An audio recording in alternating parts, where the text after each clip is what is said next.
Sorry for that. Hello and good morning, everyone.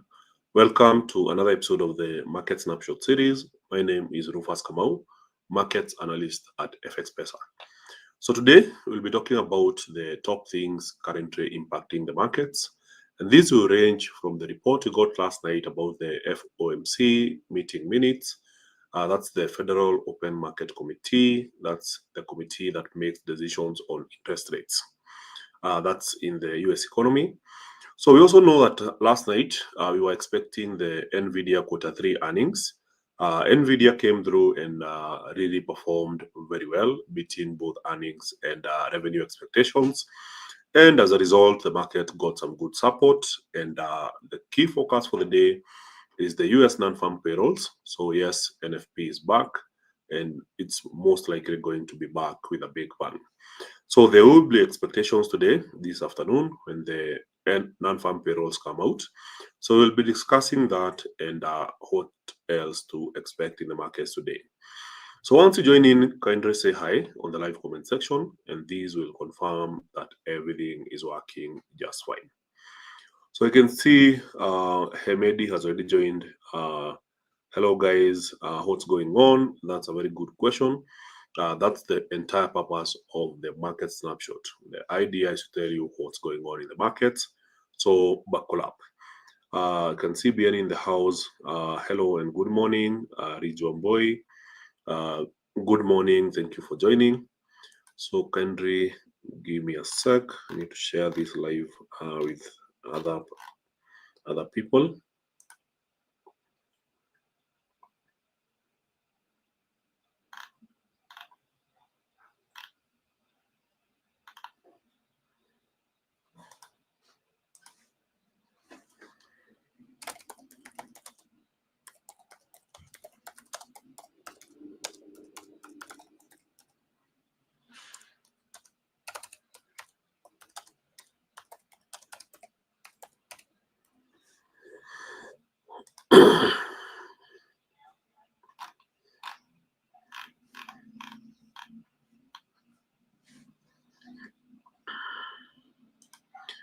All right, that much is done.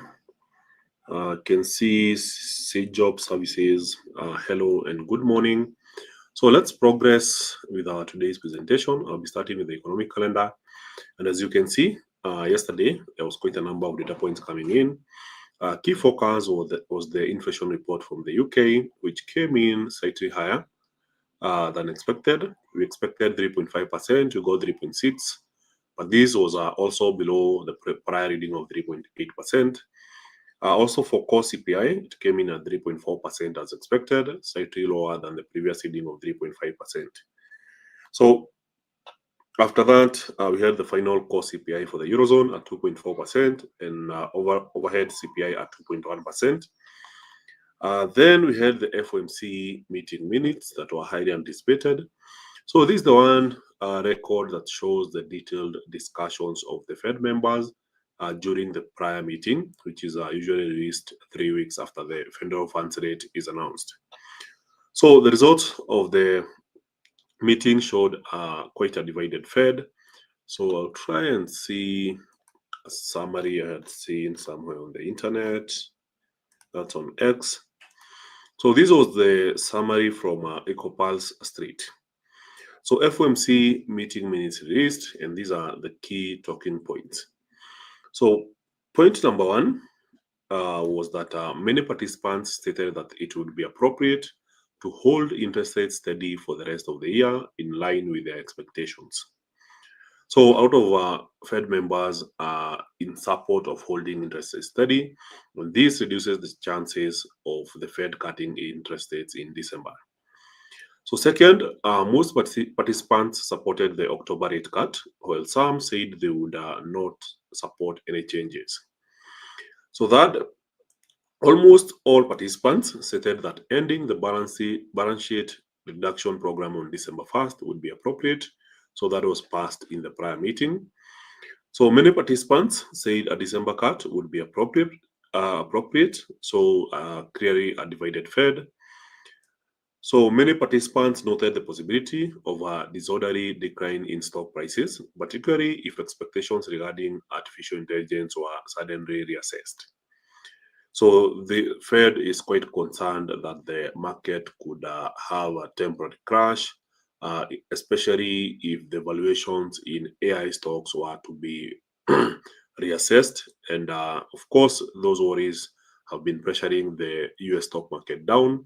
But then after last night's Nvidia earnings, there's some glimpse of hope that the AI is still doing really well. So most participants referred the Fed's portfolio preferred the Fed's portfolio to match the composition of its outstanding treasury bonds.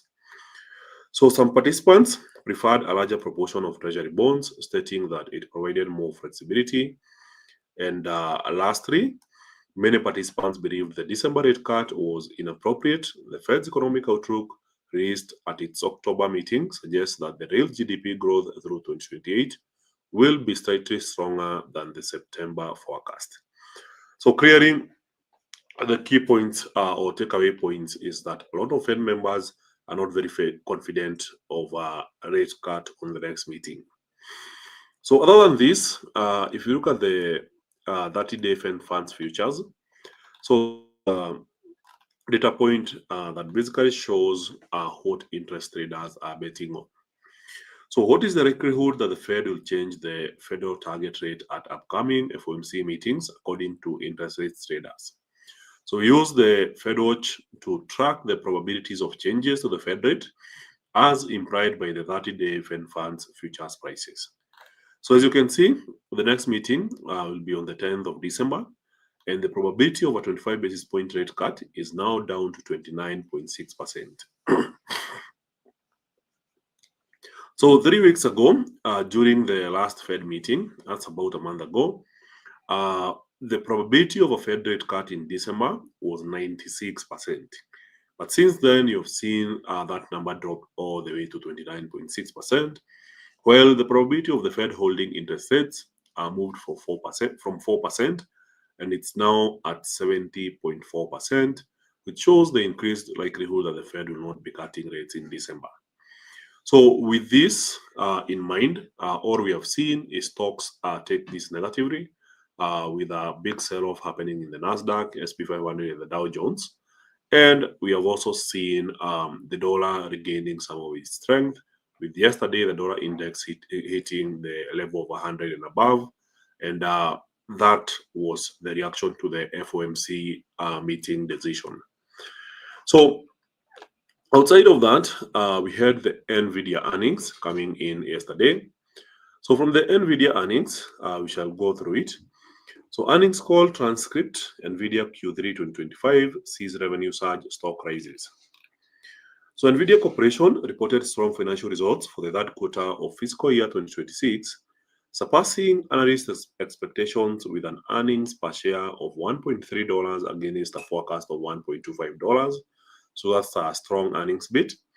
So revenue reached $57 billion, exceeding the anticipated $54.89 billion, marking a 62% year-over-year increase. Following the announcement, Nvidia stock rose by 2.85% in aftermarket trading, reflecting investor confidence in the company's performance and outlook. So the key takeaways from the earnings report: Q3 revenue was $57 billion, 62% up year-over-year. Data center revenue saw significant growth, up 66% from the previous year. The company's gross margin remained strong at 73.4% gap, and Nvidia's stock increased by 2.5. This was wrong. Right now, it's up over 5%. So in terms of company performance, Nvidia demonstrated robust performance in the third quarter, with revenue climbing to $57 billion. I think this is repeated, so I'm trying to move over this fast. Yeah. So on the outlook side, that is looking ahead, Nvidia projects quarter four revenue of approximately $65 billion, with a margin of plus or minus 2%. The company continues to focus on expanding its AI infrastructure and supply chain resilience, expecting significant growth in these areas. Strategic partnerships and product innovations such as the Blackwell architecture and Rubin platform are set to drive future revenue streams. So I had done some analysis on the same and did an article earlier this morning. So try to summarize the whole thing. So Nvidia beat Q3 earnings and ended speculations against the AI bet. So the earnings per share was $1.3, and this was up from $0.78 in the same period last year. So total revenue, $57 billion, representing a 62% year-over-year growth and a 22% rise versus the prior quarter.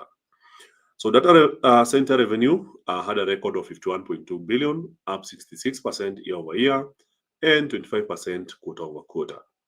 Gaming revenue came in at $4.3 billion, up about 30% from the prior year, though down about 1% from the preceding quarter.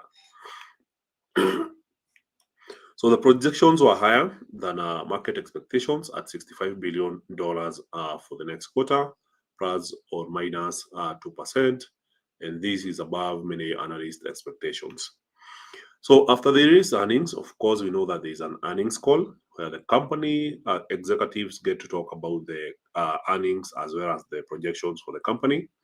So some of the key highlights, the CEO of Nvidia, Jensen Huang, said, Blackwell sales are off the charts and cloud GPUs are sold out, he added.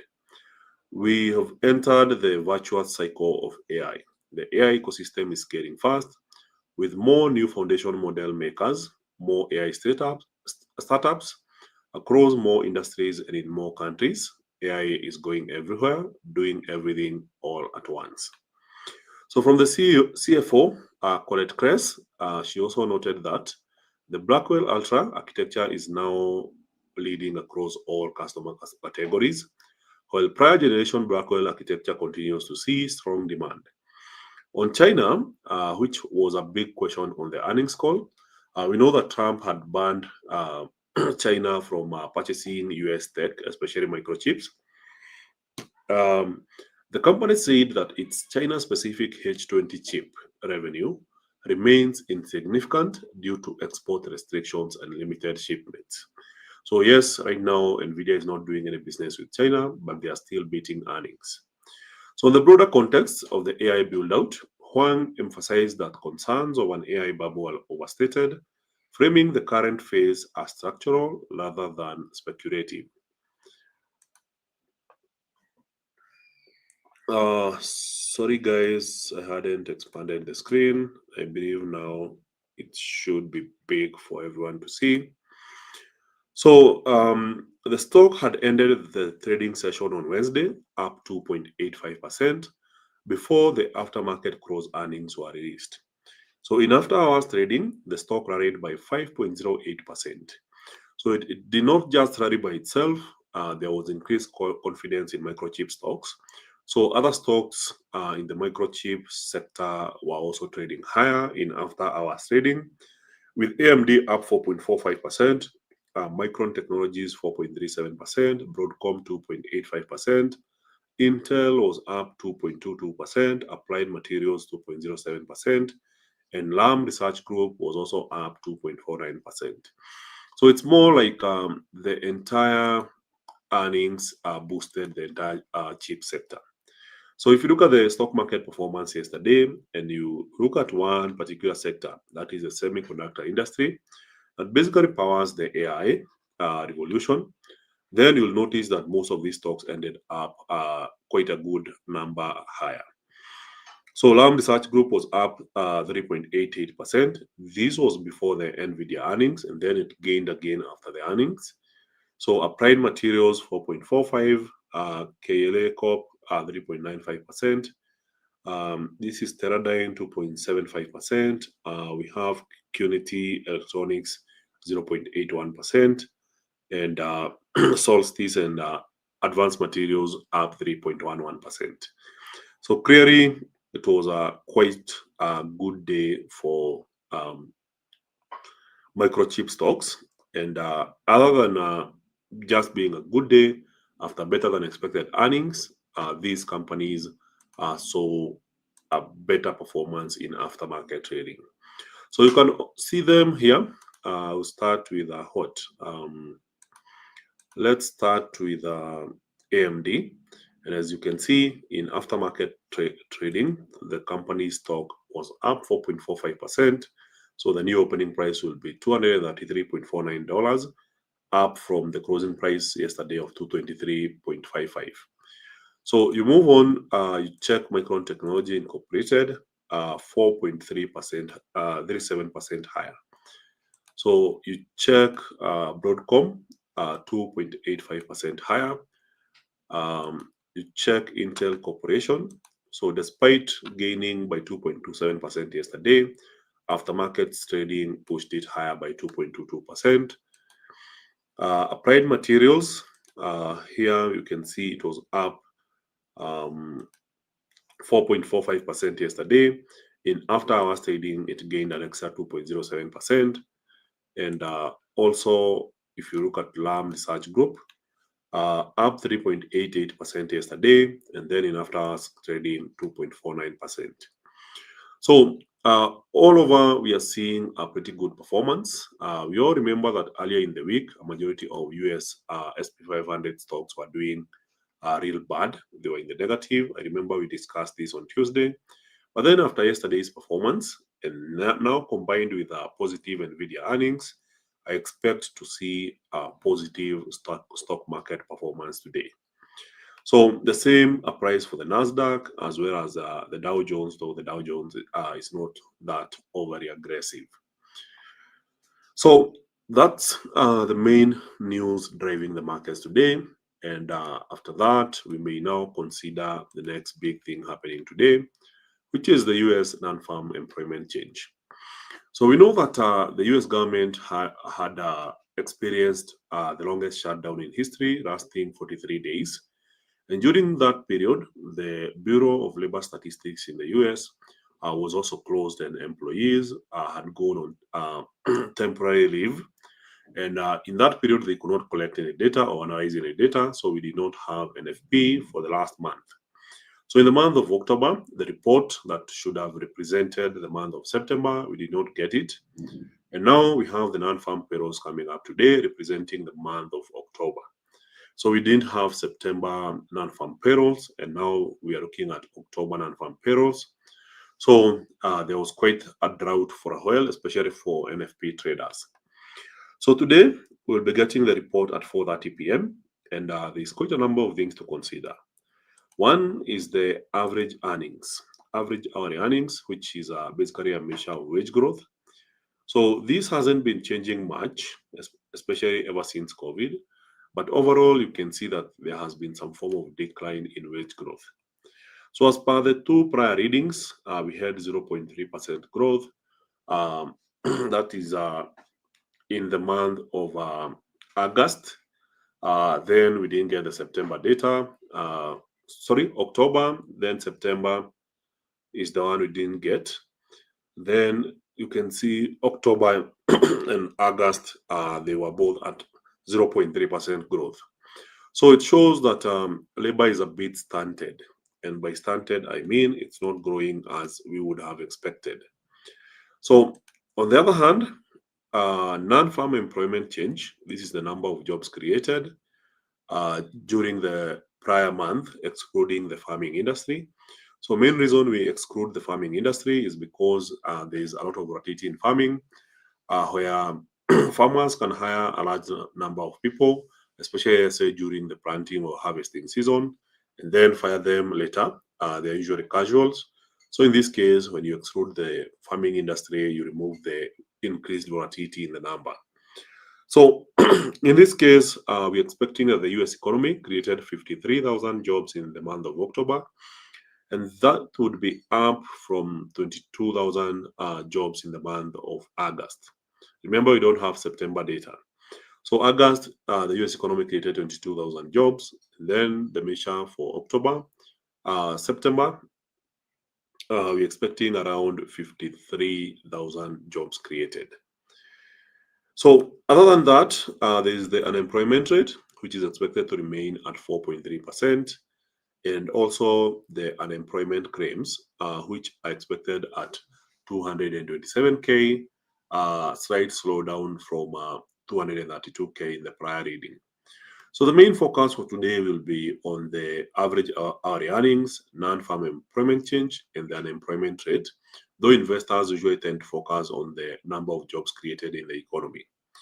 So there has been concerns about the US labor market softening, and by softening means weakening, and that means less jobs created, and that's basically is indicative of a worsening economy.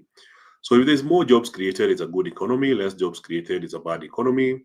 And of course, we also consider the unemployment rate. So when the unemployment rate is on the rise, it breaches the mandate of the Fed and forces the Fed to react. So we remember when this happened, I believe it was last year in September. So if you look at September last year, yes, August data, you notice that there was a sudden spike in unemployment, and once the unemployment rate hit 4.3%, in the month of September, the Fed immediately went ahead and cut interest rates. So that was the first rate cut in a long time. So now we can see that the unemployment rate has remained significantly below that, mostly reaching 4.2 levels, but not 4.3. So in the last reading, there was a big jump to 4.3% again. And if this worsens, for instance, if it goes to 4.4%, then the Fed will be forced to do something about it. And in that case, it might consider cutting interest rates. So a rise in unemployment rate would be a worry in the market. It could cause the Fed to cut rates. But then cutting rates is good for equities. So we could be seeing the SP 500, the Nasdaq, the Dow Jones making a rally if the unemployment rate is on the rise. And this would be out of an expectation that the Fed would cut rates in December. So on the other hand, the non-farm employment change, or the number of jobs created in the US economy in the prior month, if it's higher than expected, that shows a healthy job market. And that means that the Fed would continue and hold interest rates steady. And as a result, we would continue to see a weakening stock market and a very strong dollar. So on the other hand, if we see less than expected, a smaller number of jobs created in the US economy, that would mean weakness in the labor market, which would pressure the Fed to cut interest rates. And cutting interest rates is positive for equities. That would support the SP 500, the Dow, and the Nasdaq. So that's how we interpret the information as of this afternoon.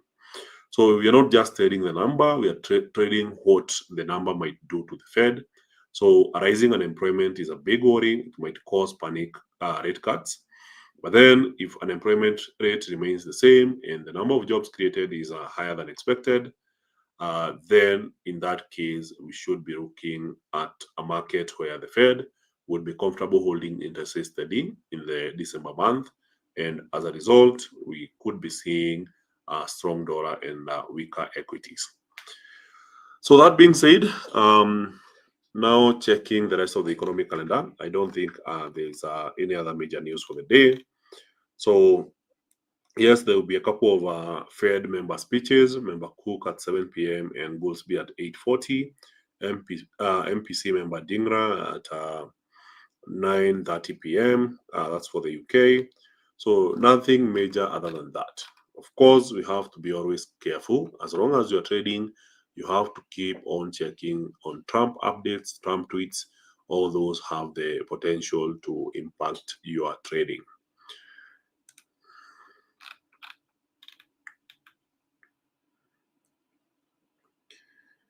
So on the next part, I believe this is your favorite part, guys, where we do some technical analysis. We try to understand where the charts might be headed next.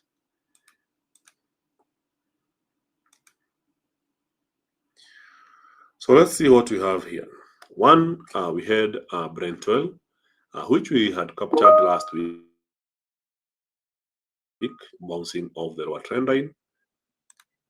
And then now what we are seeing here is a market that went all the way up to the upper trend line and then pushed all the way back, but didn't quite get to the lower trend line. So you look at the 4-hour chart, this is how it looks like. So after the panic selling that we saw yesterday, today we are seeing the market making a very impressive recovery. So I thought that once we got back to this area, we will find resistance and the market goes down. But then what we are seeing at the current candlestick on the London Open is the strong rally in Brent oil, which basically means that we are back into this range. Remember we talked about this range. So an attempt to move up failed, an attempt to move down failed, and we are right back to the same range, which likely implies that Brent oil could be headed further high, given that this resistance level did not hold. So we could be seeing the market making a 50% move over yesterday, perhaps even getting to the center of the move here, around 63.826. So on the other hand, the dollar index seems pretty strong for the day. So yesterday it was the strongest. Today it has been moving slightly higher, but as we approach London session, we haven't seen much of a movement. And that begs the question. For instance, for the strongest currency of the year, which is the Swiss franc, notice how the dollar made a very strong rally this week up until it got to this resistance. You can see the dollar struggling to break and move higher. So you go to a small time frame at the 15 minutes chart, you can see that there's nothing much to suggest going for a short selling trade. So unless there is a breach of the yellow area and the market moves further down, the idea of going short is not very prime right now. But then it might play out later in the day. So you also look at Euro USD. We had seen a break here where the euro was really gaining some ground against the dollar. But then there was a pullback towards the end of the week. And since then, all we are seeing is a bearish momentum. So we broke a key level support here. It was at 1.15420. And after breaking that support, we had a retest and a continuation, which implies that we could be headed lower. And the next available price action area seems like 1.5047 and a potential extension of the momentum below that to all the way down, which is the last 2 weeks low, around 1.14689. So you look at pound USD, it's really attempting to push back. So even though we have a really strong dollar, you'll notice that we had this key level support area here. So here you can see the market making a run for it, a pullback to this area here, which is likely to end up with a rejection and a continuation in the original direction of the break. So for USD, it's a pretty simple stuff here. So anytime the market gets closer to this upper trend line, there is a more short selling opportunity. And of course, here, given the bearish momentum we are seeing, the idea is to trade lower towards yesterday's low, and that's around 0.64509. So on the gold side, we know that gold has had its movement. Very strong rally yesterday, hitting 41.32. So I know from Tuesday's low to Wednesday's high, it was quite a significant movement of 3.37%. But then after that, the market pulled back suddenly. The same thing that happened during the Sydney session and also the Tokyo session. As we approach the end of the session, you see a big sell-off. So right now, the market seems to be bouncing quite well. And from what I can tell here, there's still more room for upside potential. We are almost getting to 4,055, and a potential move that would be really interesting would be if the market was to head straight for this particular trend line. And that would likely coincide with the previous set of highs somewhere around here. So we'd probably see a very strong rally in gold. Given the current setup, this is on the 5 minutes chart. So gold is currently too volatile.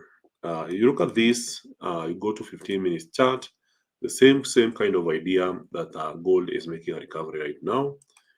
You look at silver, it seems to be a similar thing. You go to the 5 minutes chart, this is the first time we are starting to see some form of bullish momentum from silver. Majority of the day has been more of bearish momentum since the market opened. So at some point, we should be able to see evidence of buyers coming back. So as for Brent oil, and we already mentioned these, so good chance that we see the market pushing back into the channel. So after 3 days of sideways momentum, failed breaks on each side, we are right back into the channel. So good chance we move higher. So as for US equities or US equity indices, we have seen a pretty strong bounce from yesterday's lows. This is for the Dow Jones. But then there is a key level support now turned into a resistance, and the market is attempting to breach above that. So while this may not be conclusive to decide on a trade, the idea here is pretty simple. If the market breaks above this area, then it's bound for more recovery. So given what we have seen with Nvidia and other stocks in the SP 500 and the Nasdaq, then it's safe to assume that the strong bullish market we are seeing here was as a result of the FOMC meeting minutes. And if the if the non-farm payrolls support the stock market, then we could be seeing a stronger rally in the Nasdaq index, perhaps retesting this resistance and probably even breaking it. So for now, it seems pretty bullish to me that these equity indices are going to be benefiting once the market is open during the New York session. So good chance that we see more upside from these indices. So you look at SP 500, it's the same thing, very strong rally as per last night and as of this morning. So of course, we know that the key levels, for instance, the support is right here. The resistance is clearly right here. So we should be seeing potential of an extension of this move all the way up to 67.80. But then there is also this idea of the market going straight up for your stop loss, and or depending on perspective, if you are a short selling trader, then you can make money if the price decides to drop. But this will emerge and become clear once the non-farm payrolls are out. So BTC has been really struggling to get out of this bottomless pit. So currently trading below 90,000 for 2 consecutive days. But now we have recovered. The price is now $92,300 per Bitcoin. And eventually, at some point, we should be able to see the market recovering from here. So from the forward chart, you can see that there was the first attempt at recovery which failed. And now this is another attempt which is likely to succeed as the market reverses the bearish market sell-off. So on the other hand, sorry guys, can't see clearly.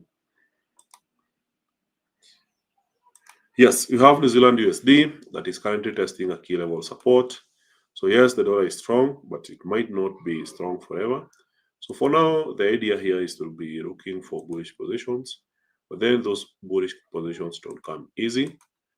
So you might wanna try and map these out so that you can understand what's happening. In this case, it's a market that is basically moving sideways, and eventually we are going to have a break, and that might be our trade of the day once we have a break here. So that's for New Zealand USD. The DAX or the German DAX made an impressive recovery yesterday, and today seems to be continuing.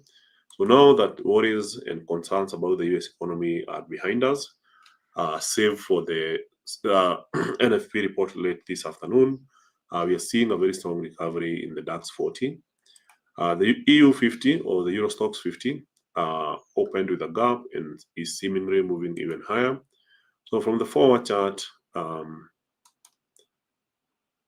don't know what to do here. Let's see this. So this is our new reality, EU 50. And from this other side, if you were to redraft our trend line, it would be like that.